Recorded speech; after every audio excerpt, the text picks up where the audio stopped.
I'm Jolene Wynn, and this is the Porn Addict's Wife podcast, episode number 249, The 4 Lies Keeping You Stuck in Your Husband's Pornography Problem. If your husband is struggling with a pornography problem and you want some help with it and you are not finding the resources that you like, you are in the right place. My name is Jolene Wynn. I am a certified life coach. I am an active member of the LDS faith, and I am the wife of a former porn addict. And on this podcast, I am going to share with you the tools that you need in order to start your healing journey. This is where I'm going to show you how to dive deep into intentional living, how to rekindle connection with your spouse, how to manage all that emotional turmoil that you're feeling, how to break the addiction cycle that you have to your husband's addiction, and tell you all of the ways to do that and start healing. I am so glad that you're here, and I can't wait to get started. Let's go. Hello, my ladies. How are you? I am very excited about today's podcast episode. Please don't get scared by how long this episode is. I wanted to bring you guys the kind of a replay of a webinar that I did in September, and it was so fantastic. And I was just going through it because I was like, I want to pull out those bullet points. I went over the 4 lies that are keeping you stuck in your husband's pornography problem, just like I said in the title. And I was going to just re-record it into its own podcast episode. But then I went back and I was watching the replay of that webinar, and it was so good. I was amazing myself. And I was like, I cannot recreate this in do it justice just off a podcast episode. So I pulled the audio from that webinar and I have it here, and this is what you guys are going to be listening to. This is a live webinar that I did in September, and I will put the link in the show notes to this webinar, and you can put your email in. I will give you access to it for free. You can watch the replay, and I would highly encourage you to, because in this you will hear me sometimes refer to things that are written on the board, and I would highly encourage you to go watch it after you listen to this. This is how you start to move forward, ladies. This is why you're stuck. This is why you feel like you haven't made progress. These are the things that you need to shift in order to start moving forward. And I love everything I've said in here. I back it up 100%. And I would love to help you work through it. So please enjoy today's podcast episode. Go watch this webinar replay. It's absolutely worth the watch, and enjoy. All right, ladies, we are going to dive in today. And today I'm going to teach you the 3 biggest lies that are keeping you stuck in the cycle of your husband's pornography problem. And these are lies that are being taught and perpetuated to you so that it's not your fault, okay? And here we're just going to dive right in. You ready? And then you do get the replay to this. So take notes, but you'll get access to this anyway. Okay. Lie number 1 is that you should be your husband's accountability partner. Have any of you guys ever been told this? Go ahead and type it in the chat if you either have been told that you should or if you thought that you should. And if you don't know what an accountability partner is, then let me tell you what it is. Rebecca, right? And she's like, yep, totally me. Right? Okay. So an accountability partner is when you are the one that does check-ins, right? So maybe you feel like, okay, so how can I support my husband? It's if he comes and tells me, hey, I'm struggling, if we have check-ins, if I'm the one that he comes and talks to about how hard this is, or if he had an urge today, or things like that, right? Nikki, yes, I thought that I should, 100%. Lori, we're going to talk about why you like to be it in just a minute, okay? I felt like I should to show support. Yes, right? This is why we do it, because it sounds great. It sounds really nice. It sounds like the right thing to do. It sounds like something that we should do. I have had many women who have had like ecclesiastical church leaders tell them that they should be their husband's accountability partner. Okay? Absolutely. And yes, Miss Lori, it's like, well, yeah, but I actually really like to be. Tell me why, Miss Lori. I want you to ask yourself that real quick in your head. Why do you like to be his accountability partner? And I bet I can tell you exactly what it is, okay?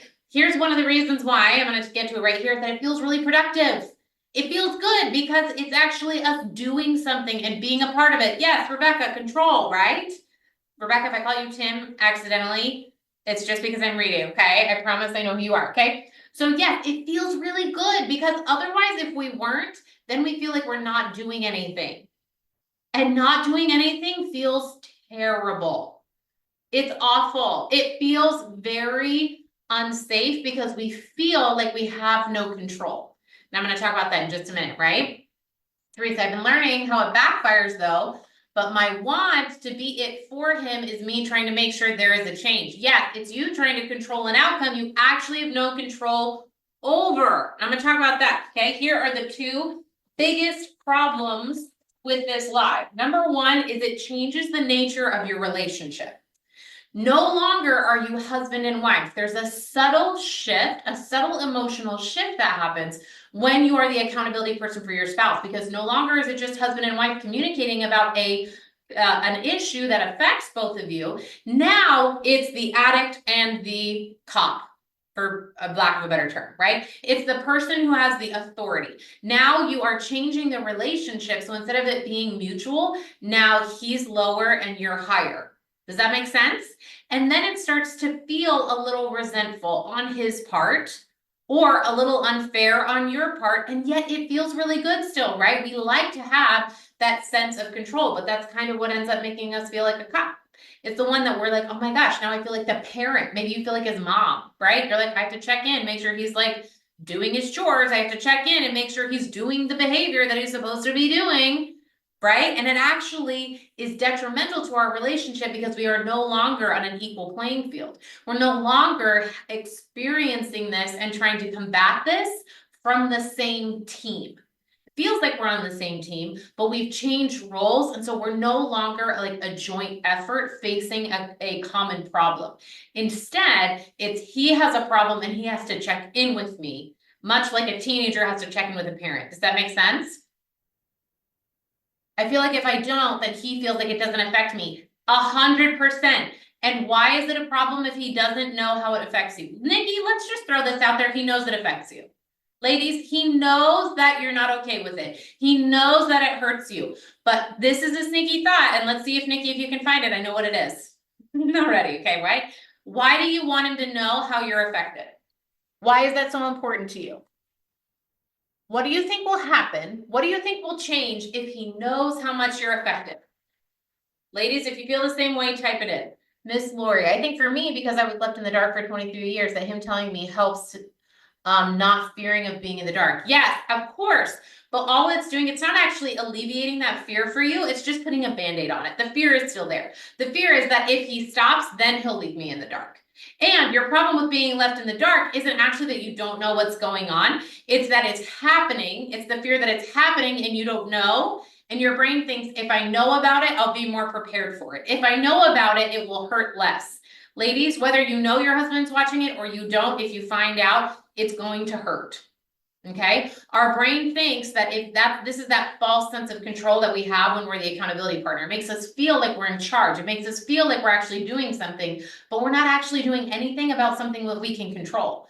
We're actually just instead hyper-focusing on something that we have no control over. And that's what leads to emotional exhaustion and burnout, right? If he knows that it affects me, he will stop. That is a beautiful lie that is not true.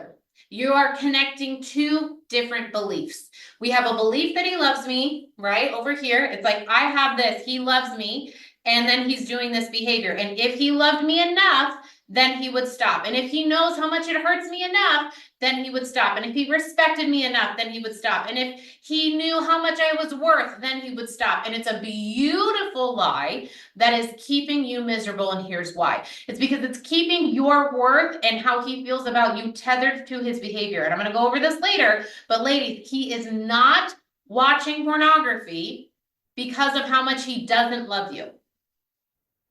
If it's true that if he loved you enough, he would stop, then it would be also true that he's only watching it because he doesn't love you enough. And that's not true. And even though we all know that logically, this is where emotionally it comes out, because we have these different things that we have been told. And I'm going to go over one of them in a minute. It's exactly what you're talking about, right? It's that if he just knew how much it hurt me, he loves me enough that then he would stop. And it's a beautiful thought. It's really romantic, but it's all our brain wants is we want to be part of the problem. Because we want to be part of the solution. So we think that if we just insert ourselves somewhere in there, then there's something that we can do so that we can change the result. And it's not true. The result that we can't change is his behavior. The result that we can change and that we are not focusing on enough is how we are affected by his behavior.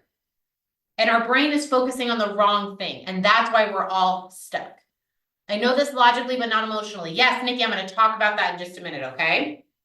Let me scroll up. I think I skipped something. Miss Teresa, if he knows that it affects me, he'll stop, right?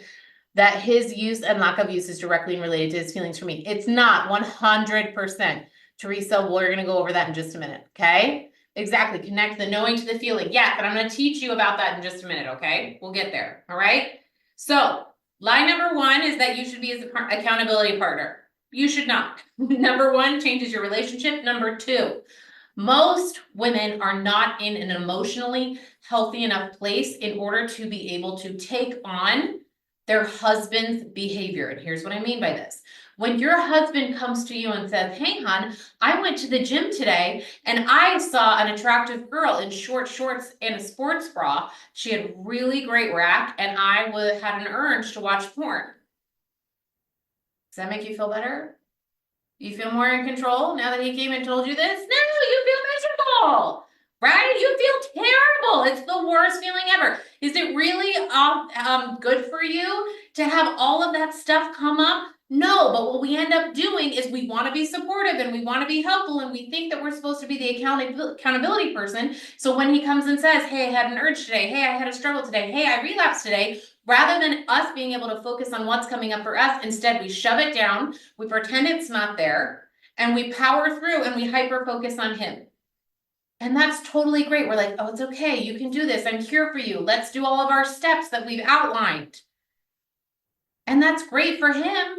But all that stuff that you've shoved down is still in there. And now it's festering. Yes, Teresa, she's like, oh my gosh, exactly. Yes. Do you want to know how I know this? I've done this before. 100%. Okay, so this is why being your husband's accountability partner is actually keeping you stuck. Okay. Right? Why do we do it? We think it's the right thing to do. So many of you said that should. Those are all the things that we think we should do. We think it's the right thing, right? We're told to. We think it is. That's what we hear on Instagram, except for me, right? Or it gives us that false sense of control. So that's why we do it. It actually feels really good, even though it's actually making us miserable, right? It's making us so miserable, but it feels better than not doing anything because we don't know how to focus on the right thing. I'm going to talk about that in a minute. So here's what we do instead. You guys want to know what to do instead? Here it is. Instead, you learn how to help yourself. You actually heal yourself so that you can actually get to an emotional place where you're able to support him emotionally. Free and clear. That's how you actually be supportive to your spouse. Because that's the whole idea and the whole desire behind being an accountability person for him is that you want to be supportive. If you really want to be supportive, the number one thing that you can do is get yourself help so that you are in a position where you're emotionally capable of being supportive to him. Does that make sense? You guys with me? Type it in, ladies. Let me know. We good? Yes. Yes. Okay, good. Okay, we're moving on, ladies. We're going fast today. Ready? Line number 2. It's the other one that's keeping you stuck, and this is kind of what we were talking about earlier. Your husband's pornography problem has something to do with you. I see this all the live long day on the internet. Makes me hate the internet even more than I already do, right? Nick, yes, it makes sense. Just don't know how. That's why I'm here, Miss Nikki. I'm going to teach you, okay? Especially regarding sex. So we're going to talk about that, okay? I get told this a lot, and it's typically around the sexual physical relationship part. So tell me if this is you, guys. Tell me if this sounds like you. Because this is what happens with me for years, ladies, okay? Here's the problem, is that when we believe that pornography and sex are connected, then we think as our husband's sexual partner, it must have something to do with us, right? So therefore, we mistakenly believe that our husband's pornography problem has something to do with us, right? So then what ends up happening is we try to change things about ourselves in order to change his behavior. I did this for years. I lost weight. You try to put out more. Always say yes. Be really exotic in the bedroom. Wear lingerie. Change your hair. I'm just for personal experience. I've done all of these things, right? You try all of the things sexually, physically, whatever it is. Maybe you don't even believe it's about you physically or sexually, but maybe you believe it has something to do with your relationship. So for years, I thought that it had something to do with us and our relationship, and so I would try not to make waves. right? I just wanted everything to be as calm as possible. I didn't want to bring up things that I knew were going to be disruptive to his like mental state and anxiety because I didn't want to trigger him. And so then this was just me trying to manage his emotional state so that he didn't go watch porn. Does this sound familiar? Anybody else? Right? All this ends up doing is we try to control or change things in order to try to change his behavior. And it is exhausting. Yes, Michelle's like, right? And it's impossible because we're actually trying to control the behavior of another adult human being. I have no control over what my husband chooses to do. And it's much harder for me to admit that and sit with how helpless that feels than it is to try and run my life into the ground. And I tried this a lot, right? Been in my life for 14 years, 100%, Miss Kristen, right? It leads to emotional overwhelm and burnout because you're focusing on something you actually can't control, trying and running in circles, trying to control it, but it's never going to change. Because, and I'm going to break it down in just a minute, your husband's pornography problem has nothing to do with you, okay? It comes from a misunderstanding of the relationship between sex and pornography. Okay, and I'm going to dive into that in just a second. If I could get him to have sex more, he wouldn't want porn. Yes, there's the lie that you believe, right? Same thing with Miss Lori. If we had sex more often, then he wouldn't watch porn. I guarantee you, if you guys looked, Miss Teresa, Miss Lori, anybody else struggling with this, that there have been times in your relationship where your sex life has been totally adequate and he's still been watching porn. But what if he doesn't want sex? What if that's not a problem? There are probably a million women in the world right now would be like, oh my gosh, I wish my husband didn't want to have sex. I'm done. I'm out. I'm not interested. I had a conversation my sister was telling me the other day about a client of hers who they have it scheduled and they do it once a month. And she was like, that's it. That's all I can handle. I don't even want to do it. Yes, which makes me feel horrible. Okay, here's what I want to offer. If he doesn't want to have sex, that is a separate issue from him watching pornography. And it's a separate issue from how he feels about you. But right now it's bringing up all of your stuff. And your brain wants to make it mean something about you or how he feels about you or your physical relationship because it thinks that if it has something to do with you, then there's something that you can change. And if there's something that you can change, if you can just figure out the right equation, all right, if we have sex 7 days a week, then he doesn't watch porn. If we have sex, whatever it is, if we figure out the perfect equation, then he won't watch porn. The problem is that he's not watching porn because of you or your sex life. They're all completely separate. Okay? I feel like it has to do with me. That I can fix it. Yes, I'm going to talk about why right now. You guys ready? Okay? Here's why. Pornography, right, is a distraction from emotion. Okay? Pornography is what I call a buffer, right? What do you guys do? Like when I'm anxious, I eat. And when I'm bored, I go online shopping. Okay? And when I am afraid, then or uncomfortable. When I'm uncomfortable, I scroll on my phone. Right? Have you ever been in the grocery line? It's like, heaven forbid you have to talk to people. It's like, no, I'm just gonna get on my phone, pretend like I'm reading something. No, because I feel uncomfortable because I don't want to talk to people, right? We all use different distractions to deal with our emotions when we don't know how to feel them. And just like alcohol can be a distraction, and drugs, and overworking, or online shopping, or overeating, all of those things are just distractions. Your husband has just chosen pornography as the distraction of choice. Does that make sense? What emotions goes with just being curious? Curious is an emotion. How do you feel? Curious. I wonder what it's like. Feel curious. And rather than just feeling curious and letting it go, or saying, I don't need to know that, instead you give in. Does that make sense? I'm curious what chocolate tastes like. I don't know what chocolate tastes like. Let me see. I'm curious. That's an emotion. Curious is an emotion, okay? Pornography is not about you or sex. Okay, here's why our brain connects it. Our brain falsely believes that because pornography is sexual, right, that it somehow watching porn is about sex. So then our brain thinks, right, that if we are the sexual partner of our spouse and he's watching porn, then it must be because of our sex life.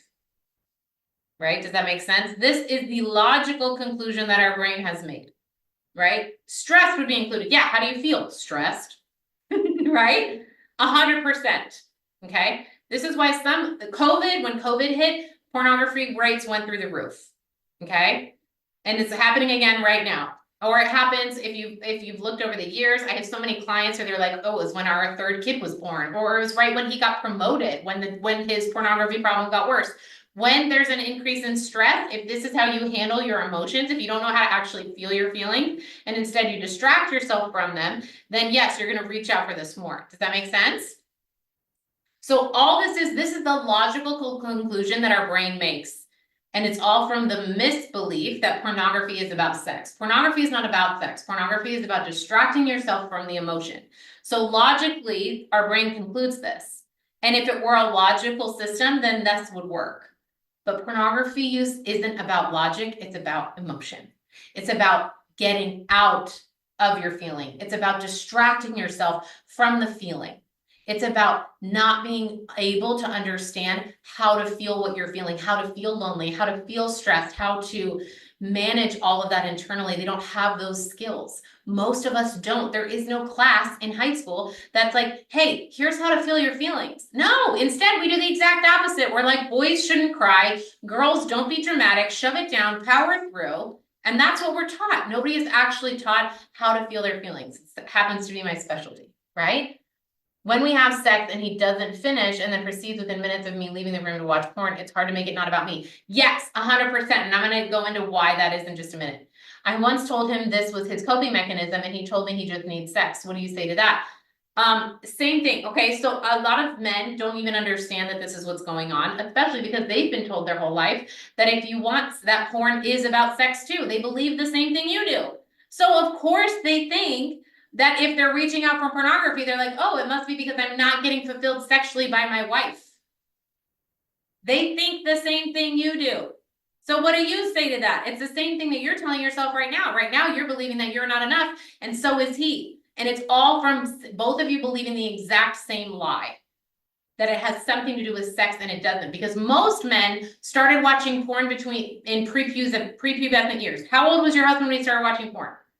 Type it in the chat. Most men start watching between the ages of 9 and 13. 9, yep. 13, yep. Teenager, yep.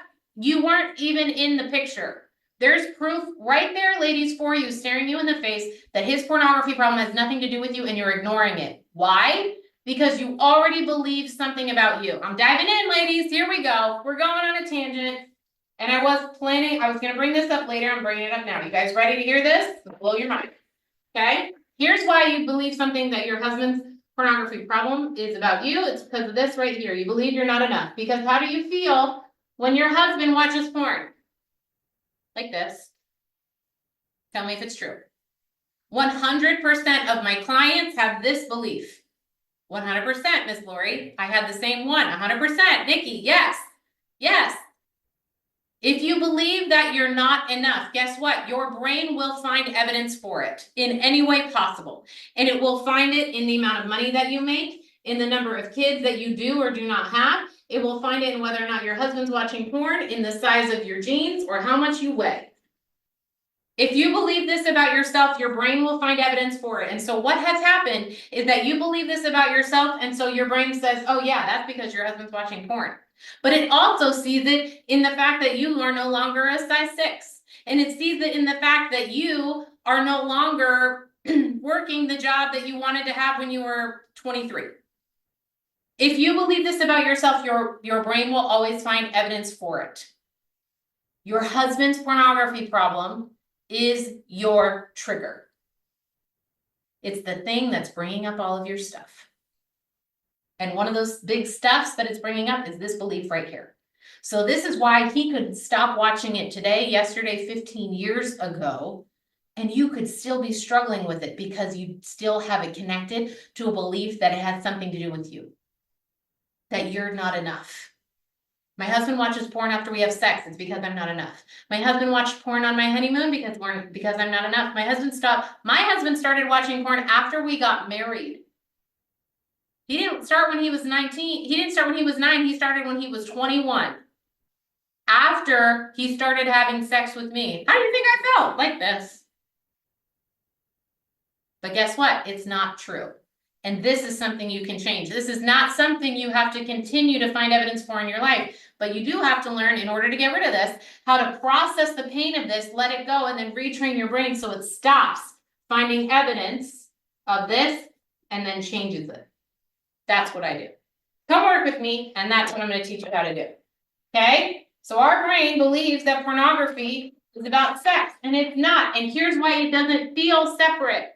Like you said, you were like, logically, I get it. Emotionally, it feels connected. Here's why. What did I just say? Your husband's pornography problem is your trigger. It's the thing that's bringing up your belief that you're not enough. So in order to change that, you have to learn how to process that emotional baggage, process that belief, find those subconscious beliefs of I'm not enough, process that, and then retrain your brain. And that is how you stop making it mean something about you. You disconnect his pornography problem from you, and it's absolutely possible to learn how to do. I did it. I teach my clients how to do it every single day. 100%. Okay, you guys ready? Seems impossible. It only seems impossible because you're on the other side of it. In the same way that it seems impossible for someone to say, if I came to you and I was like, I just lost 100 pounds. I could tell you exactly how I did it. Your brain says it seems impossible, and I'm going to get to why in just a minute. It's actually bonus line number 4, ladies. You guys ready? We're in line number 3, but stay with me, Miss Lori. Stay with me, Miss Nikki. I'm going to get that, okay? Line number 3, once he stops, I'll feel better and everything will go back to how it was. And isn't that a really nice story? Who here thinks that? Do I have anybody here who thinks that? If he just stopped, then everything could go back to how it was. Yup. It sounds so true.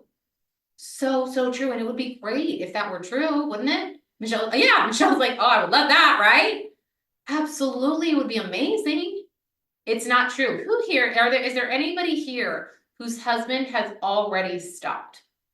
Is there anybody here whose husband is not watching porn anymore, but used to? I have clients in here daily. Me, Catherine. Yep. He has for a few weeks. Yes, ladies. If it were true that your husband stopping would make you feel better, you wouldn't be here. 100%. He seems to just hide it better. Look, you don't even believe it. You don't even believe that he stopped. You just think he got better at hiding. And this is proving my point. Thank you, Lori. Because if it were true that him stopping actually made you feel better, then all we would have to do is figure out the right equation of how often we need to have sex and what we need to put out and what we need to wear or look like or what have you. And then we could change his behavior and then we'd all feel better. And guess what? It doesn't work like that. Because here's why. I'm going to go to my next board. He says he stopped, but he's left evidence. The evidence that you are looking to find. Being the investigator is exhausting. Yes, 100%. And it's not the role. It's changing the nature of your relationship. Okay. Here's the reason why it doesn't work. Number 1, it happened. Whether he stops today or he stopped 5 years ago, how you are affected by it still remains. Remember all that stuff that you shoved down and you've just powered through? It's still in there. It's still festering. All the pain, all the resentment, all the worthlessness, all that not enough, it doesn't go anywhere. All the distrust, all the anger and the bitterness, it's still in there. You can't just pretend that it didn't happen. Right? It doesn't just magically go away because you were affected by it, because it did happen. And that's what we need to actually take a look at, and that needs to be addressed. You have been affected by it. And that's what we need to focus on and address. Also, his actions won't change how you feel, and I have a story to prove it, right? First of all, you guys already proved this because some of you have husbands that have already stopped and you're still here and you're still struggling with how you feel about yourself and how you feel about how he did it last year, because we still have the same emotion. That's why it's called emotional baggage, because we just have pain and bags of emotion that's weighing us down that we're carrying around, and it's just staying with us. It's not going anywhere, right? I have a story. You guys may have heard this on the podcast. If you're new, then maybe you haven't. Okay, here's the story, is that at one point in our relationship, I was feeling really down about myself physically. I was not feeling good about myself. Shocking, right? I know that I was a girl who struggled with my self-esteem, right? And here was the fascinating thing is I'd been working out, I'd lost weight, I was the skinniest I'd ever been, and I felt miserable.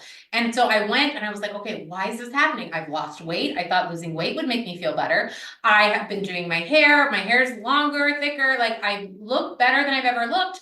I should feel better about myself. And I was like, so that must not be it. And then I was like, oh, I know what it is. It's because my husband's not complimenting me more. And so I counted, and for 2 weeks, he did not give me a verbal compliment. He gave me other compliments in different ways, but verbal compliments, not his forte, okay? And for 2 weeks, he didn't, and so then the poor man. And so then I came to him and I said, hey, do you find me attractive? And he was like, yes, of course. And I said, I need you to tell me that more often. And he was like, okay. And so then he started to verbally compliment me more. And if it were true that him complimenting me would equal me feeling better about myself, I would have felt better about myself. But guess what happened? I got bitter and vindictive and angry and wenchy. And instead of feeling better, I was like, he's only doing that because I asked him to. If it were actually sincere, I wouldn't have had to ask him to do it in the first place. Right? When we have to ask for it, it sucks. That's because you think that it's not sincere. That's because you think you shouldn't have to ask for it, right? So even if he does exactly what you want him to do, it still doesn't make you feel better. This is why it's possible if your husband could quit today and you could still struggle with it. You could still feel worthless. You could still distrust him. You could still feel angry and bitter for the rest of your life if you wanted to. And I'm all in if you want to, but it's kind of a miserable way to live. And the reason that this is possible is because his behavior, ladies, does not create how you feel. And this is the best news I could ever give you, because this means that you dictate how you feel. And if you're tired of feeling the way that you feel right now, it's not up to him, it's up to you.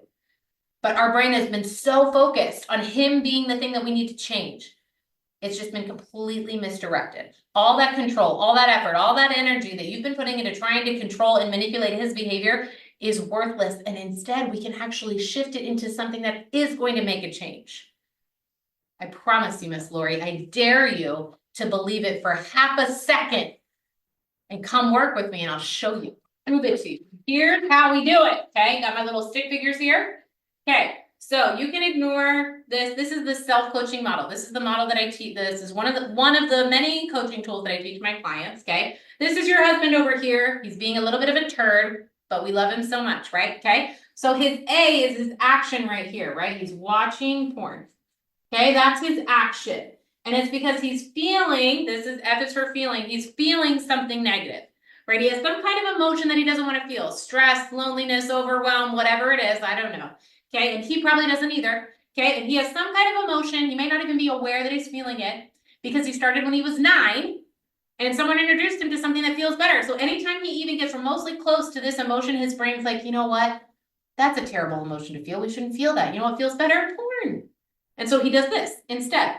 Now, what's happening is that our husband watching porn, we have thoughts about, okay? And they're not all positive thoughts like, I hate that he does this. I'm not okay with him watching porn. I'm not enough. He's only watching this because I'm not enough. I'm not enough. And then I feel something negative. And I then try to, rather than feel my own feelings, right, ladies? Instead, I spin. Instead, I try to manipulate. Instead, I try to control.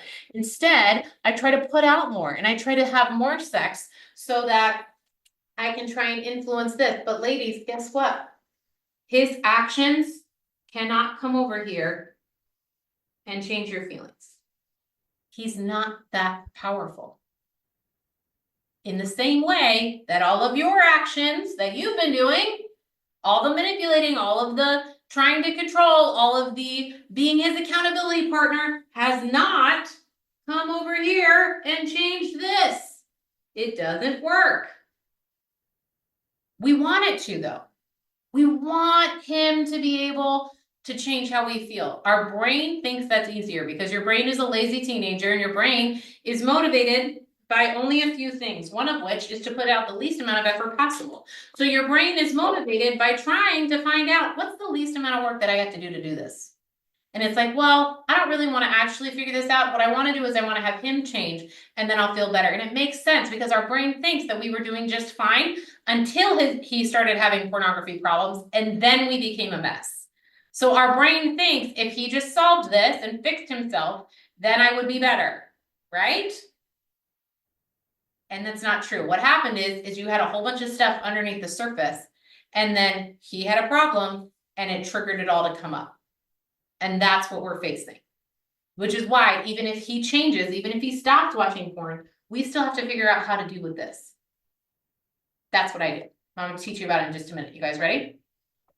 Okay. Oh, look, I already wrote it down. I must have known what I was going to say.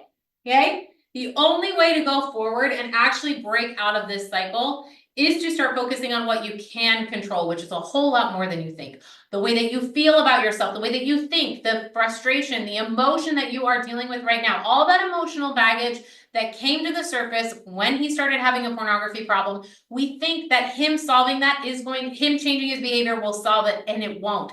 This is the best news I could ever give you, because it means we can stop waiting for him to change. And ladies, aren't you tired of it? Right? Aren't you tired of waiting for him? Aren't you tired of hoping that he'll change tomorrow and stop waiting for the next relapse? Aren't you tired of that? All of that energy and focus that you've been putting toward him, all of that has just been misdirected, and we can redirect it to the thing that can actually change. And what can actually change is how you're affected by it. Most of us have been focusing on the wrong thing. We're focusing on him. And what I want to do is focus on you and how you are affected. It is emotionally taxing. And you want to know what focusing on you is emotionally liberating. Because right now you've just been adding on to how hard this is, right? When you believe it has something to do with you, when you're trying to be his accountability partner, when you think it has something to do with sex, all of that is then you try to make up for it, and you spend more emotional energy trying to control him in an effort for you to feel better, and it's never going to work.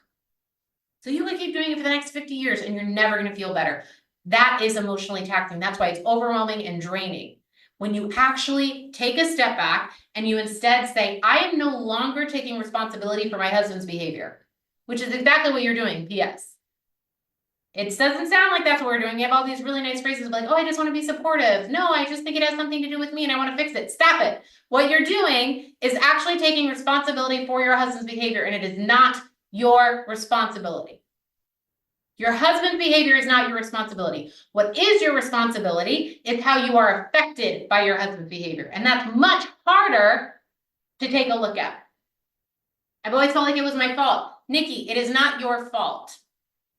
You saying it's your fault is taking responsibility. It's taking the blame for your husband's behavior, and that is not true. I don't care if he told you that point blank to your face, it's a lie. Again, your husband is doing this as a way to avoid his own emotions. Okay?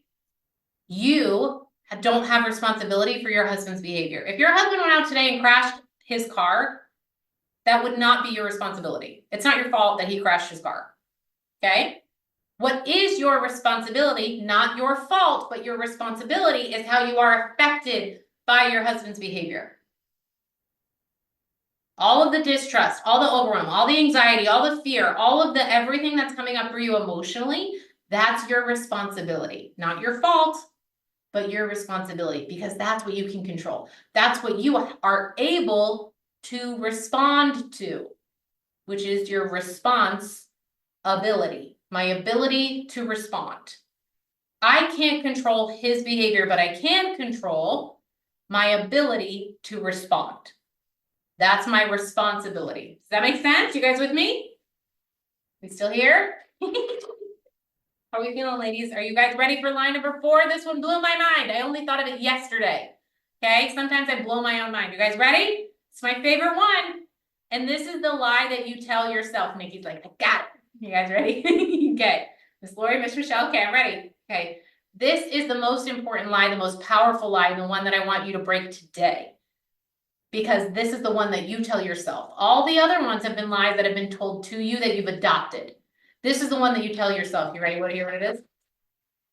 The lie that you tell yourself that's keeping you stuck is the lie of, I want to heal. No, you don't.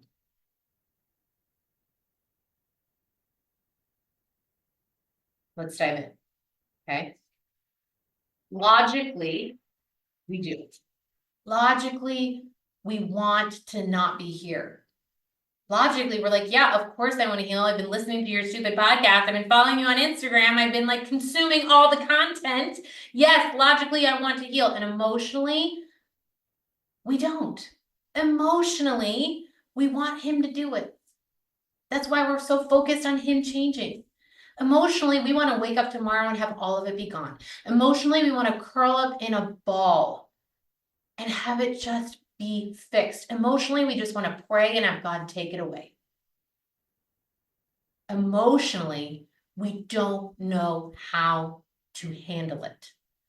So logically, we say, yeah, I don't want to feel this way for the rest of my life. And emotionally, it feels too hard to figure out. Right? So true. Yes, you're right. Exactly. Right? Amen. Yes. But you can't think your way out of your feelings. So logically telling yourself that you want to heal, that you want to move forward, that you want to do, that you're willing to do whatever it takes. I should have asked you this at the beginning of class. How many of you are willing to do whatever it takes? How many of you are willing to let it go? Because here's what actually is required in order to heal. It's the willingness to let it go. And most of us are so attached to our story that we can't even imagine letting it go because we're so afraid of what it might mean. What do you mean if I let go of my story? Does that mean that it's totally fine? Does that mean that what he did was okay? Does that mean that I'm overreacting? Does that mean that I'm giving him permission to continue? I want to let it go, but I can't. The truth is, Teresa, that you can. It's that you haven't learned how yet. That's what I teach. Okay? It feels like injustice. Yes. And that's emotionally why you're still stuck. Because emotionally, you don't want to let it go. Emotionally, you don't want to heal yet. Emotionally, you don't want to get out of the misery. Emotionally, you want to be miserable. And so many of you guys already said it. I want to be miserable because I feel like my pain is what's going to prevent him from doing this again. I feel like my pain, if he just saw it, I was just miserable enough, he would see how much he hurt me. And I know that he loves me, so then he would stop. So we can't let it go. We have to hold on to it emotionally, even though logically we know that that's crazy. Even though logically we know that we actually do want to move forward and we don't want this to be the rest of our lives, emotionally, part of us isn't there. Part of us wants to be hurt and wants to be the victim, because if we're the victim, then we don't have to do anything. I'm afraid if I let it go, it says that I'm okay with it. Yes. And that's why you still have it. But it's not true. Letting it go doesn't mean you condone it. It doesn't mean you're okay with it, and it doesn't mean that you're giving him permission to continue. Letting it go is giving yourself permission to be free from it, which is equally as terrifying.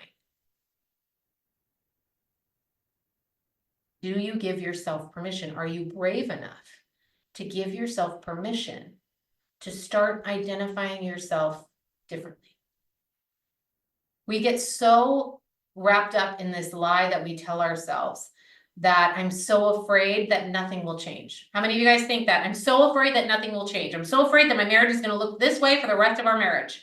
I'm so afraid that I'm going to feel this way for the rest of my life. I'm so afraid that I'm always going to be struggling with relapses and triggers, and I'm never going to be able to go to the beach, and I'm never going to be able to look in the mirror. I'm never going to be able to actually feel comfortable with him when he goes in to kiss me. Yes, 100%. Yes, right? That's not what we're afraid of. Because the truth is, we actually know exactly how to handle what is. It's the same reason why we're not actually afraid of being whatever size we are if we're overweight. We're not afraid of being overweight. We know how to do it. It's uncomfortable, but it's a discomfort that we're familiar with. It's what we know. So we're not actually afraid of things staying the same. We're afraid of going after something different. Oh my gosh, what if it actually is possible? What if it is possible for things to look different? Then if I go after it and I don't get it, again, it means something about me. Right? When you are operating your life from this belief, then you will find ways to keep that belief with you. Right now, you say my husband's behavior means something about me. And I'm telling you that it's possible to completely change this entire identity. And we're too scared to go after it because we're still operating from this identity. The identity says that I'm not worth it. The identity that says that I'm not enough. The identity that says if I go after that and I fail, then it's just more evidence that I'm not enough. And yet, ladies, when we stay right here, then this is what we perpetuate throughout our entire life. So today, what I want to offer is that we start looking at and you accept this part of you. You can't think your way out of how you feel. Logically, you want to heal. Emotionally, you don't. And until you make peace with that part of you, You're just going to keep telling yourself the same lie of, oh, I don't know how to do it. Oh, I can't do it. I'm telling you, I can teach you exactly how to do it. And I'm telling you, you can do it. You don't believe me. And that's fine if that's where you want to stay, but I want you to do it on purpose. And that's the whole point here. I want you to recognize right now today, just like you guys did, that emotionally part of you wants to stay stuck. And then once you recognize that, you get to decide on purpose which part of you you're now going to take action from. Because rather than just telling yourself, oh, I wish I could, but I can't, instead we have to say, no, I could do this. Part of me wants to, and part of me doesn't. And which part of me am I going to listen to? And then you make that decision on purpose. And if you want to stay stuck, if you don't want to move forward today, that's totally fine. I'm all in. I've been there. That's fine. I'm in. You can stay stuck. We can be miserable and angsty together. I'm all in for the bitterness. I'm in. But if you don't want to, then you can change it. And I want you to do either one on purpose. You either say, you know what, I could change and I don't want to. And you make that decision on purpose. And that's once more you being in control of your life rather than right now, which you just believe that you're the victim and that there's nothing you can do and no one's ever taught you any different. And we just have to stay here until your husband eventually gets better, gets his act together, or whatever series of events you think is going to make you feel better. If I suffer, maybe he'll suffer, but he won't. Yes, we have a belief that our suffering is somehow going to make him suffer, and it doesn't. And sometimes part of us wants that a little bit, right? Part of us wants it. Part of us is like, you hurt me, you turd, and I love you so much, but you should hurt a little bit. Ladies, his pain is not your responsibility. Your healing is your responsibility. I am more able to believe that Christ could raise a dead man than I do, or than I do that I can actually be free from this. Why are you limiting God? Who are you to limit what God can free?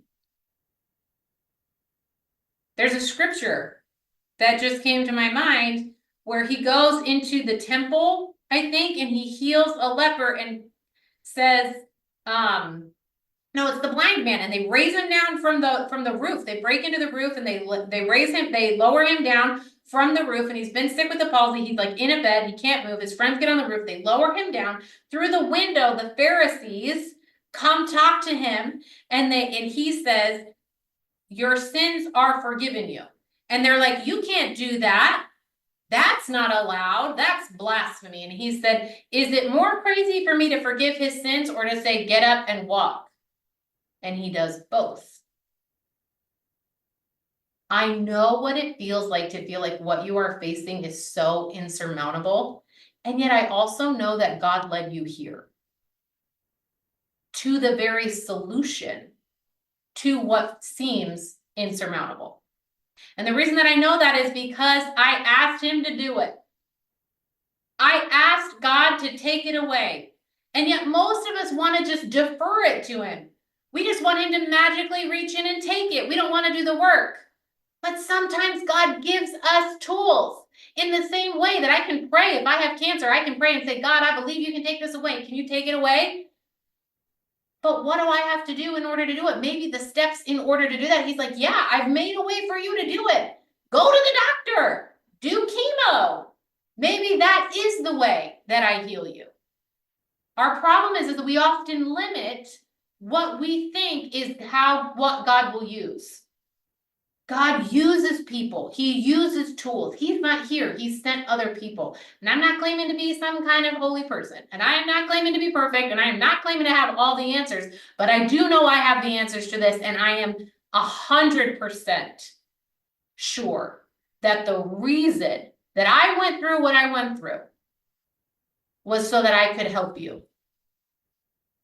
The reason I'm so vocal about it, the reason I have hundreds of podcast episodes, that I have an Instagram page that gets shut down all the time because of what I talk about, and I retry again, and I make more reels, and I'm paying for Facebook ads, and the reason that I run a coaching program rather than just staying home with my babies, which I was totally happy to do, is because I knew that God said, I gave you answers, you need to go give them to other people.